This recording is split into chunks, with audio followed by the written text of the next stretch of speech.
Hi everyone, আমি তোমাদের সাথে আমার লাইফের বেস্ট কিছু মোমেন্ট শেয়ার করতে কিন্তু খুবই ভালোবাসি। আর যতটা সম্ভব চেষ্টা করি আমার লাইফে আমার কাছে যে স্পেশাল মোমেন্টটা রয়েছে সেটা আমি যাতে তোমাদের সাথে খুব সুন্দরভাবে শেয়ার করতে পারি। ঠিক তেমনই আমার বহু দিনের ইচ্ছা ছিল বাড়ি জুড়ে একটা আলপনা দেব, যেটা আমার সময় হয়ে ওঠে না। তো অনেক দিন পর কিন্তু আমি আমার মনের মতো একটা কাজ পেয়েছিলাম। তো আমাকে দায়িত্ব দেওয়া হয়েছিল যে জায়গাটা তোমাদেরকে একদম শুরুতেই দেখালাম, সেই সিঁড়িটার মধ্যে না, দেখো তোমরা বুঝতে পারবে একটা ফাটল ধরেছে।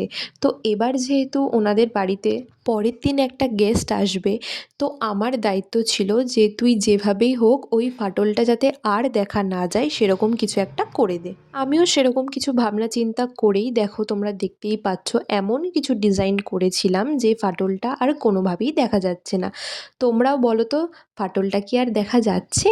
সিঁড়ির দুপাশটাতে এরকমভাবে রেড করে নিয়েছিলাম, তার ওপর সাদা কালার দিয়ে আলপনা দিয়েছিলাম।